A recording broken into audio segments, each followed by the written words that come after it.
대한민국 역사 관련 퀴즈 몇 개 내려고 합니다. 상식 퀴즈입니다. 첫 번째 퀴즈. 우리나라 5만 원권 지폐에 그려진 인물이 누구입니까? 매우 쉽죠? 네, 신사임당. 아주 훌륭하십니다.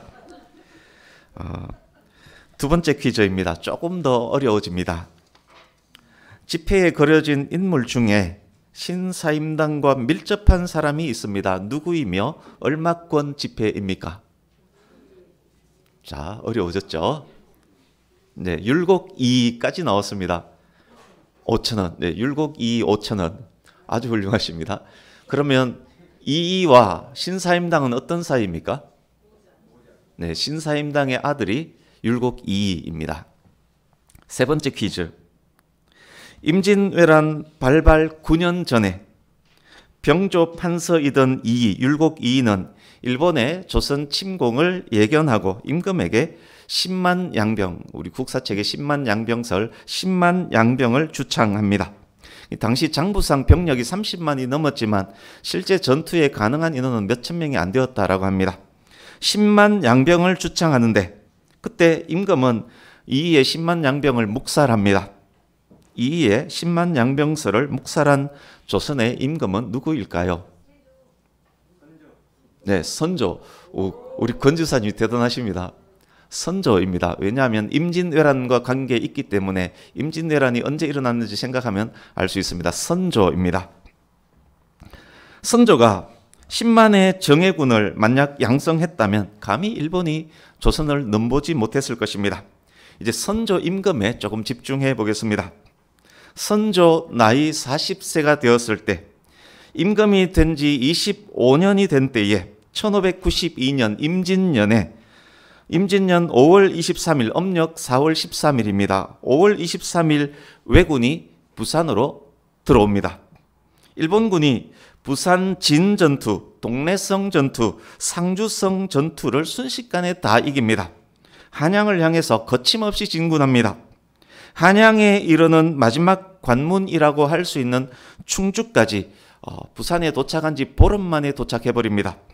6월 7일, 음력 4월 28일 신립 장군이 이끄는 5만의 군대가 충주 탄금대 전투에서 거의 전멸합니다. 마지막 보루로 여겼던 신립이 패전했다는 소식을 들었던 선조.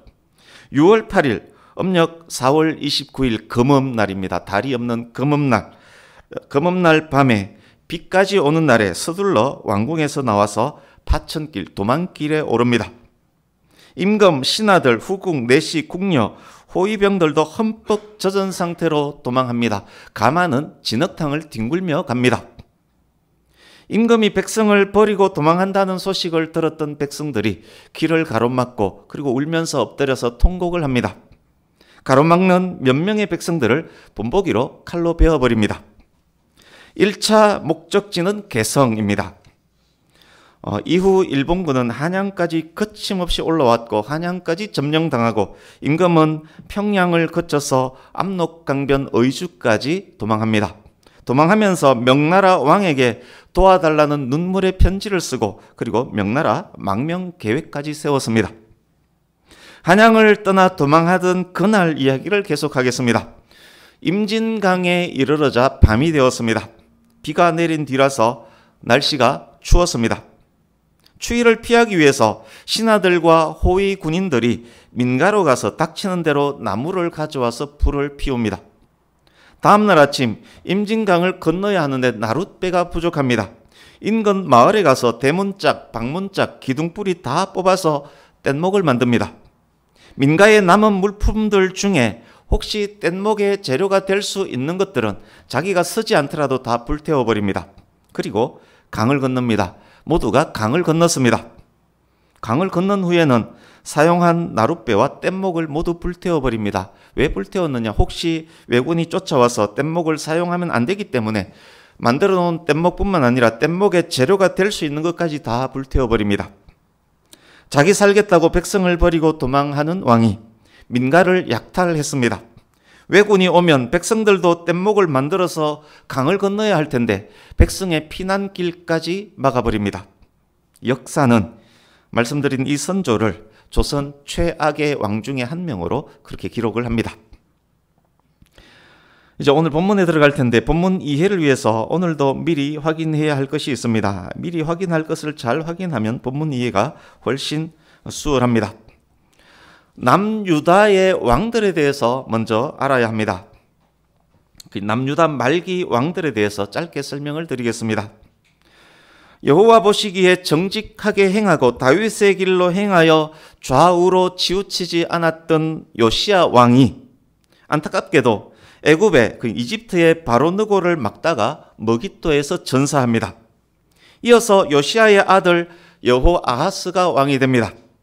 여호아하스를 이어서 그의 형제인 여호야김이 왕이 됩니다. 김씨가 아닙니다. 그냥 이름이 여호야김입니다. 여호야김을 이어 그의 아들 여호야긴이 왕이 됩니다. 요시야, 여호아하스, 여호야김, 여호야긴을 이어 왕이 된 사람이 여호야긴의 삼촌인 시드기야입니다. 조카의 뒤를 이어서 왕이 된 특이한 경우입니다. 오늘 말씀의 주요 인물이 유다의 마지막 왕 시드기야입니다. 27장으로 가보겠습니다. 예레미야 27장 앞으로 조금만 가보십시오.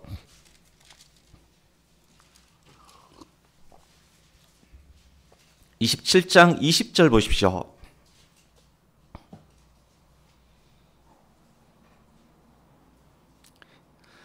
바벨론 왕 느부갓네살이 유다의 왕 여호야김의 아들 여고니아와 유다와 예루살렘 모든 귀인을 예루살렘에서 바벨론으로 사로잡아 옮길 때에 여기 여고니아는 여호야긴의 다른 이름입니다. 성경에서 여고니아를 고니아로도 기록하고 여고니아로도 기록합니다. 여기 여호야긴입니다. BC 597년 바벨론 2차 침입 때 바벨론이 유다의 임금과 신하들 귀인들을 사로잡아 옮길 때에 그때 아무도 죽지 않고 살아있는 상태로 바벨론 포로로 끌려갔습니다. 에스겔을 포함한 1만 명이 그때 끌려갔었음을 이미 몇 주간 말씀드릴 때 설명을 드렸습니다. 이때 끌려간 여호야긴은 포로된 지 37년쯤 되었을 때 바벨론에 나름대로 융숭한 대접을 받으면서 왕에 준하는 대접을 받으면서 바벨론에서 말년을 보내고 거기서 죽습니다. 이제 32장으로 갑니다. 32장 3절에서 5절을 보십시오. 예레미야가 유다 마지막 왕 시드기야에게 예언한 내용입니다. 이렇게 예언을 합니다. 여호와께서 시드기야를 바벨론 왕에게 넘길 것이다. 시드기야는 바벨론 왕의 손아귀에서 벗어나지 못할 것이다. 시드기야는 바벨론 왕과 입과 입으로 대화할 것이고 눈과 눈이 마주칠 것이다. 시드기야는 바벨론으로 끌려갈 것이다. 바벨론과 싸울지라도 이기지 못할 것이다.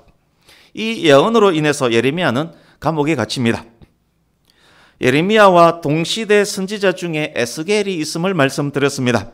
시드기야를 향한 에스겔의 예언 중 일부분, 에스겔서 12장 13절을 제가 읽어드리겠습니다. 잘 들어보십시오. 내가 또 내 그물을 그의 위에 치고 내 올무에 걸리게 하여 그를 끌고 갈대아 땅 바벨론에 이르리니 그가 거기서 죽으려니와 그 땅을 보지 못하리라. 여기서 그는 마지막 왕 시드기야를 일컫습니다. 시드기야가 바벨론으로 끌려가서 죽을 때까지 바벨론에서 살 것인데 희한한 것이 시드기야가 바벨론 땅을 보지는 못할 것이라 라고 에스겔이 예언합니다. 도대체 무슨 말입니까? 끌려가지만 바벨론 땅을 보지 못한다 라고 예언합니다. 이제 34장으로 가서 3절 보십시오. 34장 3절 시드기야를 향한 동일한 예언의 말씀이 기록되어 있습니다. 바벨론 왕과 입과 입으로 말할 것이고 눈과 눈이 마주칠 것이라고 합니다. 이제 37장으로 가서 1, 2절 보십시오. 37장 1, 2절 바벨론 2차 침입 때 여호야긴이 바벨론으로 끌려갔습니다. 새로운 왕이 필요합니다. 바벨론 왕이 여호야긴의 후임으로 그의 삼촌 시드기야를 세웁니다. 시드기야가 왕이 된 것은 자력으로 된 것이 아니라 바벨론에 의해서 왕이 되었다는 이야기입니다. 그러니까 시드기야는 바벨론의 꼭두각시 왕입니다. 바벨론의 말을 들어야 함은 당연합니다. 예레미야가 시드기야에게 지속적으로 전했던 말씀도 바벨론에게 복종하라 였었습니다. 그러나 시드기야는 듣지 않습니다. 친애굽 정책을 펴니다. 당대 신흥 제국이 바벨론 제국이었고 전통적 강국은 애굽, 오늘날 이집트였습니다. 이 시드기야는 바벨론 왕 말을 듣지 않고 친애굽 정책을 펴니다. 바벨론을 배반했다라고 예레미야 52장에 기록이 되어 있습니다. 이제 37장 5절과 11절 보십시오. 시드기야가 정신 차리지 못하고 친애굽 정책을 펴면서 오락가락 애굽에 기웃거렸던 이유 중 하나가 기록되어 있습니다. 신흥제국 바벨론이 기세를 펴고 있는 중에 순간 애굽이 반짝할 때가 있었습니다. 애굽이 반짝할 때 바벨론이 멈칫해하면서 군대를 철수한 적이 있었음에 대한 기록입니다. 역사는 이때 이집트 왕이 호브라였고 이 호브라가 바벨론에 대항해서 진군했던 사건이 기록되어 있습니다. 그 반짝할 때 시드기야는 그래도 애굽이구나 라고 생각하면서 친애굽 정책을 폈습니다. 15절 이하를 보십시오. 37장 15절 이하.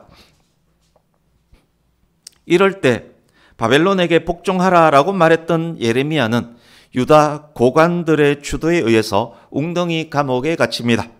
시드기야 왕은 그때도 우유부단 갈팡질팡하면서 예레미야의 말을 듣는 듯 듣지 않는 듯 합니다. 38장의 내용도 동일합니다. 17절에서 23절 보십시오. 예레미야는 지금 감금되어 있습니다. 시드기야가 은밀하게 예레미야를 만납니다. 그때 예레미야가 시드기야에게 했던 말, 이것은 성경에 기록된 예레미야와 시드기야의 마지막 대담입니다. 이렇게 말했습니다. 바벨론 왕에게 항복하면 살 것입니다. 그러면 성이 불타지도 가족이 죽지도 않을 것입니다. 항복하지 않으면 이 성이 바벨론에 의해서 불탈 것이고 왕도 그들의 손에서 벗어나지 못할 것입니다. 제발 여호와의 말씀에 순종하십시오. 그리하면 왕이 복을 받아서 생명을 보존할 것입니다.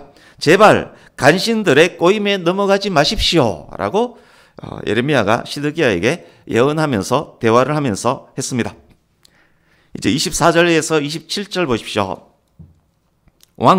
시드기야 왕은 예레미야의 말이 하나님의 말씀인 줄 압니다. 그러나 결단을 내리지 못합니다. 오히려 신하들의 눈치를 봅니다. 왕을 만나서 나눈 이야기를 다른 신하들에게 하지 못하게 합니다.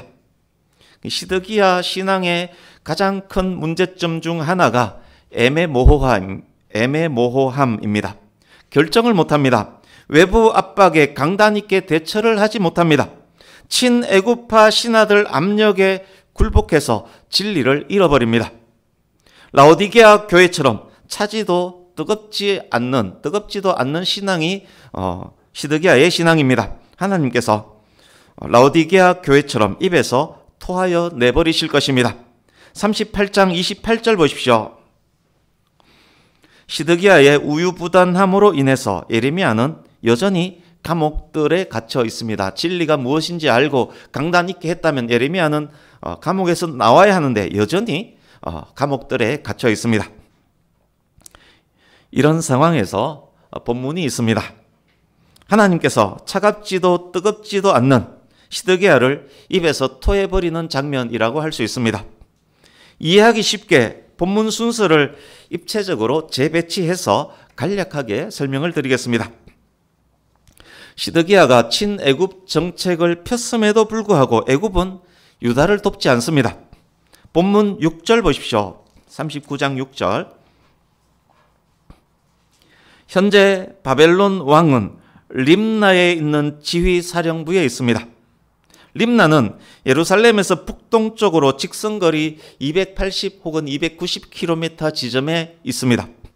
애굽과 바벨론, 애굽은 오늘날 이집트고 바벨론은 오늘날 이라크입니다. 애굽과 바벨론을 잇는 도로상에 있는 전략적 요충지에 신흥제국 바벨론의 왕 느부갓네살이 지휘사령부를 구축하고 거기에 있습니다. 애굽이 유다를 돕지 않는 기회를 이용해서 바벨론이 유다 공격에 집중합니다. 바벨론을 배반한 시드기야이기 때문에 감정까지 잔뜩 실어서 공격합니다. 그때가 바벨론 3차 침입 때입니다. 39장 1절 보십시오.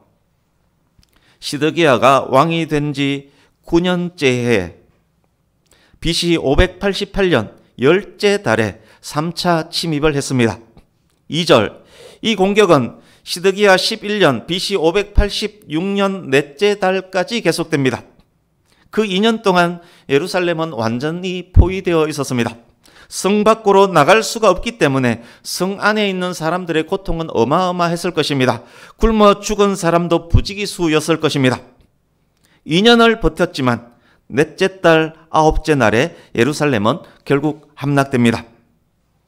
예루살렘은 무너졌지만 시드기야는 그래도 왕궁에서 현재 버티고 있습니다. 3절 보십시오. 성이 무너진 지 1개월 되었을 때 일입니다. 여기에 1개월 이야기는 나오지 않지만 예레미야 52장에 의하면 이 틈이 2절과 3절의 틈이 1개월이 있습니다. 성이 무너진 지 1개월 되었을 때 시드기야 왕의 신하가 동태를 살피기 위해서 밖에 나갔는데 하마터면 기절할 뻔했습니다. 예루살렘 성 안 메인 게이트 중문에 의자들이 놓여 있고 그 의자에 바벨론 왕의 최고위직 신하들이 위험 있게 쫙 앉아 있습니다. 그 뒤로 고급 관리들과 군인들이 도열해 있습니다. 예루살렘을 함락시켰다는 보고가 림나에 있는 바벨론 왕 느부갓네살에게 들어갔고 보고받은 왕이 고위직 신하들을 예루살렘으로 파송한 것입니다. 그 기간이 1개월이었던 듯합니다.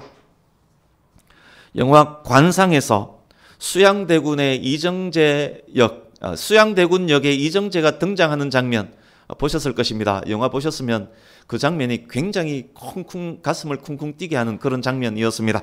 아마 그런 장면 같은 일이 어느 날 예루살렘에서 지금 두둥 펼쳐져 있는 그런 상황입니다. 이 일이 왕궁의 시드기야에게 신속히 보고되었습니다. 4절, 시드기야 왕과 왕의 아들들, 왕궁 신하들과 궁의 모든 사람들이 그날 밤에 도망합니다. 이들에게 나라와 백성들은 안중이 없습니다. 자기만 살면 됩니다. 실로암 인근에 있는 왕의 동산길을 지나서 비밀 통로를 통해서 성읍을 벗어납니다. 아라바 계곡은 혹시 팔레스타인 지역 지도를 머릿속에 그려 있는 분 있는지 모르겠습니다만 갈릴리 남쪽에서 사해까지 있는 그리고 아카바만까지 있는 그 긴 계곡을 아라바 계곡이라고 부릅니다. 아라바 계곡을 향해서 죽으라고 도망합니다. 요단강을 건너서 암만을 지나서 애굽으로 향할 작정이었던 듯합니다. 시드기야는 아마 애굽 왕에게 편지 쓸 생각, 애굽 망명 계획도 세웠을 것입니다. 시드기야가 도망하는 이 장면을 igno라면 백성들이 죽건 말건 자기는 살겠다고 임진강을 건너는 그 선조가 저는 떠오릅니다. 그렇게 이해하시면 아마 이 시드기야가 어떤 인물이었는지 잘 이해가 될 것입니다. 5절, 그러나 요단강을 넘기도 전에 여리고 평원에서 바벨론 군대에 체포됩니다. 림나에 있는 바벨론 지휘사령부로 압송됩니다. 바벨론 왕 느부갓네살이 직접 시드기야를 신문합니다. 예레미야가 예언했던 대로 바벨론 왕과 시드기야 왕의 입과 입이 서로 말을 합니다.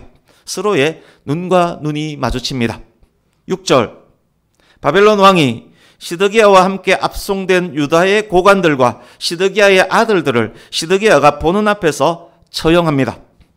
7절, 이어서 시드기야의 두 눈을 뽑아버립니다.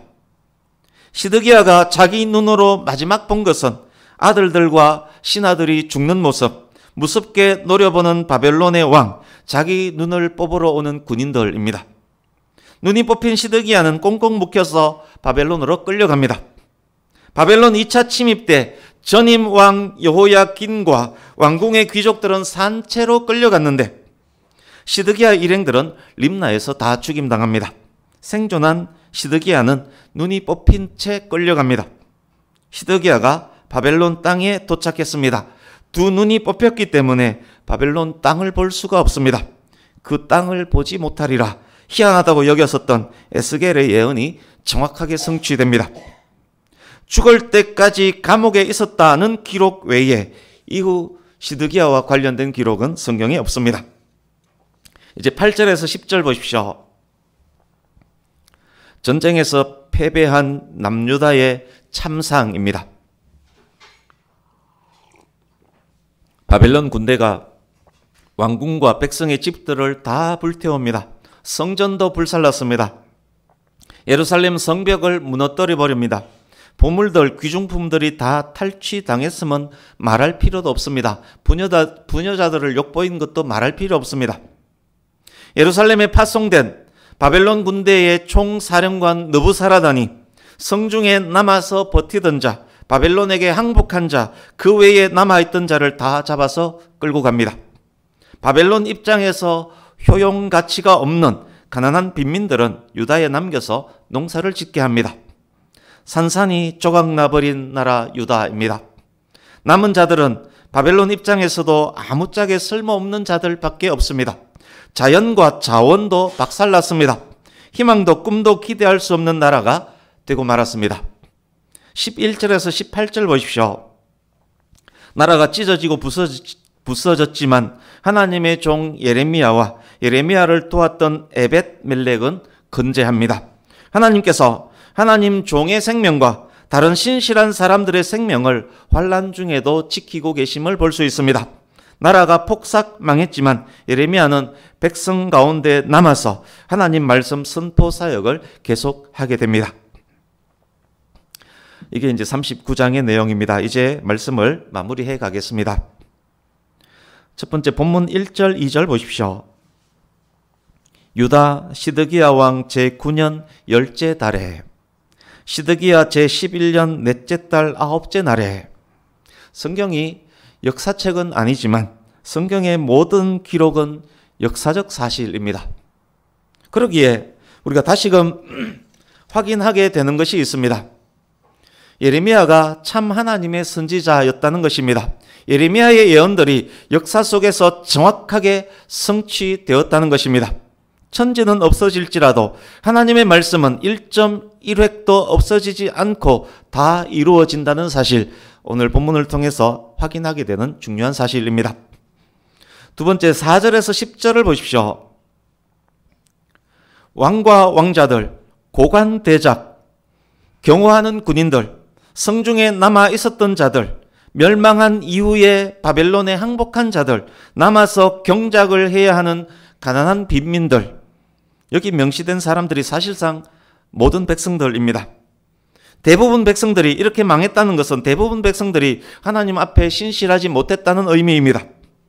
망하기 전 이미 국로는 여러 갈래로 분열되어 있었는데 망한 후 더욱 찢겨진 채로 찢겨진 각자의 자리에서 나라의 멸망을 몸소 체험하고 있습니다. 갈갈이 찢겨진 나라가 더 찢겨져서 나라의 멸망을 몸소 체험하고 있습니다. 하나님께서 에스겔 선지자에게 유다에 임할 심판과 재앙에 대해서 말씀하실 때 이렇게 말씀하십니다. 재앙이 내 성소에서 시작할지니라. 내 성소에서 시작할지니라. 그 말씀이 떨어짐과 동시에 죽이는 무기를 잡은 자가 성전 앞에 있는 늙은 자들로부터 죽이기 시작했습니다. 동시대를 기록한 에스겔서 말씀의 기록입니다. 모든 백성들이 하나님께 불성실했습니다. 모든 백성들에게 재앙이 미칠 것입니다. 그러나 오늘 본문에서 확인하고 있듯이 왕과 왕자들, 고관 대작들에게 임할 심판은 더 가혹할 것입니다. 그렇습니다. 하나님의 심판은 책임과 고난이 큰 자에게로부터 시작합니다. 성전 앞에 있는 자로부터, 늙은 자로부터 시작할 것입니다. 하나님께서 심판하시는 날에 이단 사이비의 교주, 가짜 목사, 가짜 장로, 가짜 권사, 범죄한 지도층으로부터 시작할 것입니다. 목회자들을 위해서, 나라의 지도자들을 위해서, 그리고 나라의 정의와 공의를 위해서 더욱 기도해야만 하는 중요한 이유입니다. 세 번째, 시드기야 신앙의 가장 큰 문제점이 여호와를 거부하는 것보다 잘못된 외부의 압박에 강단 있게 대처하지 못한 것임을 확인했습니다. 이것은 오늘날 그리스도인들의 문제이기도 할 것입니다. 본질 외의 것에 대해서는 융통성, 포용, 넓은 마음이 꼭 필요합니다. 그러나 진리의 문제, 본질의 문제에 대해서는 정확하고 확실해야 합니다. 차든지 뜨겁든지 해야 합니다. 그런데 오늘날 그리스도인들 어떠합니까? 본질의 문제에 대해서는 한마디도 제대로 못합니다. 예수님만이 구원이십니다. 예수님 믿으십시오. 다른 길은 없습니다. 좀처럼 말하지 않습니다. 오직 예수의 양념을 뿌려서 예수 외에 다른 길도 이해된다라는 식의 융통성까지 부리려고 합니다. 그러나 본질이 아닌 문제, 이익과 관련된 문제, 권력, 명예와 관련된 문제, 자존심, 질투심, 기분 등과 관련된 문제에 대해서는 좀처럼 양보하지 않습니다. 한 몸의 지체라고 말은 하면서 목사끼리, 장로끼리, 집사끼리 멱살 잡고 싸우기도 합니다. 다를 뿐인데 악한 놈이라고 서로 손가락질하며 정죄하면서 죽이려고 합니다. 세상 사람들 눈에 그런 것들이 어떻게 보이겠습니까? 생수도 아닌 것이 생수에 구정물이 섞인 주제에 진리에 관한 한 차갑지도 뜨겁지도 않은 것들이 이익과 권력과 명예와 신념에 있어서는 말은 많고 성격은 이상하고 인정도 사랑도 없는 독한 사람으로 보이는 것이 사람에게 이기적일 뿐만 아니라 하나님 앞에서 더 이기적인 것들이 그렇게 보고 손가락질하지 않겠습니까? 저의 모습이고 여러분의 모습일 수 있습니다. 전도가 되겠습니까? 우리의 사명이 땅끝까지 복음을 전하는 것인데 이런 삶을 살면서 전도가 되겠습니까? 그런 우리들을 보고 그들이 예수님을 믿겠습니까? 오늘 우리 교회의 오늘날 한국 교회의 현실입니다. 오늘날 더더욱 심각한 현실입니다. 본질에 있어서 충실하고 정확한 그리스도인, 본질이 아닌 문제에 대해서는 더 넓고 큰 마음으로 포용하고 안아주고 용납하는 그리스도인, 우리 모두가 그런 성도가 되기를 진정으로 바랍니다. 가장 중요한 한 가지만 더 말씀드리겠습니다. 지난 2주 동안 계속 강조했던 내용이기도 합니다. 성경이 위대한 이유가 무엇입니까? 시대를 초월한 진리를 담고 있기 때문입니다. 정의와 진리 그 자체이기 때문입니다. 변하지 않는 영원한 하나님의 말씀이기 때문입니다. 신실한 그리스도인이라고 할지라도 살고 있는 그 시대의 한계를 벗어나기 어려울 때가 많습니다. 그렇지만 성경을 따라 살아간다면 말씀에 인도하심을 받습니다. 주의 말씀이 발의 등이 되어 길의 빛이 되어서 인도하십니다. 유진 피터슨 목사가 기독교 영성의 진수를 한 방향으로의 오랜 순종이라는 말로 요약을 했습니다. 한 방향으로의 오랜 순종. 그렇습니다. 우리는 당장 눈앞에 극적인 변화를 내놓을 수가 없습니다.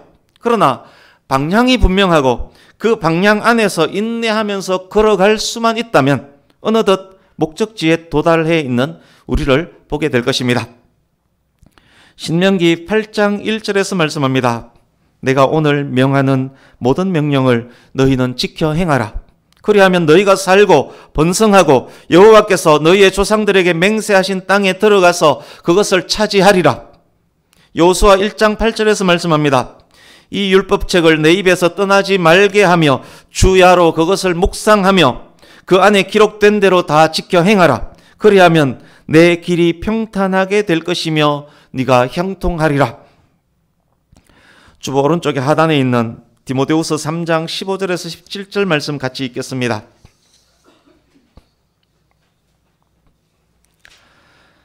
같이 읽습니다. 시작. 성경은 능히 너로 하여금 그리스도 예수 안에 있는 믿음으로 말미암아 구원에 이르는 지혜가 있게 하느니라. 모든 성경은 하나님의 감동으로 된 것으로 교훈과 책망과 바르게 함과 의로 교육하기에 유익하니 이는 하나님의 사람으로 온전하게 하며 모든 선한 일을 행할 능력을 갖추게 하려 함이라. 아멘. 사랑하는 성도님 여러분, 하나님의 말씀은 반드시 성취됩니다. 역사 속에서 반드시 성취됩니다. 우리가 살고 있는 역사, 우리가 살고 있는 이 역사는 울퉁불퉁 구불구불합니다. 그러나 그러할지라도 하나님께서는 역사를 주관하셔서 하나님의 뜻을 이루십니다. 울퉁불퉁 구불구불한 역사 속을 우리가 살아갈지라도 하나님의 말씀을 기준 삼고 말씀에 순종하며 말씀에 의해서 세상을 보고 분별하며 살아갈 때 온전한 사람, 선한 일을 행할 능력을 갖춘 그리스도인이 될 수 있습니다. 영생을 얻는 구원을 보장받을 뿐만 아니라 개인 역사 속 풍성한 삶도 보장받고 누릴 수 있습니다. 드라마 보고 유튜브 보는 것, 오락을 즐기는 것도 필요합니다. 그러나 그것보다 100만 배 더 중요하고 귀한 것은 하나님의 말씀을 읽고 묵상하는 것입니다. 말씀을 읽고 묵상함으로 더욱 성숙한 믿음으로 성장하며 말씀을 읽고 묵상함으로 바른 교훈, 바른 책망을 받아서 진리가 무엇인지, 의가 무엇인지를 분별하며 분별한 대로 행함으로 더욱 온전한 하나님의 사람으로 마음껏 선한 일을 행할 수 있는 능력의 사람으로 세워져가는 우리가 되기를 간절히 바랍니다. 하나님의 영광을 위해서 이 나라와 백성들을 위해서 귀하고 아름답게 그리고 하나님과 역사 앞에 쓰임받는 저와 여러분들의 자녀들 그리고 가문이 될 수 있기를 예수님 이름으로 축복합니다. 아멘. 기도하겠습니다.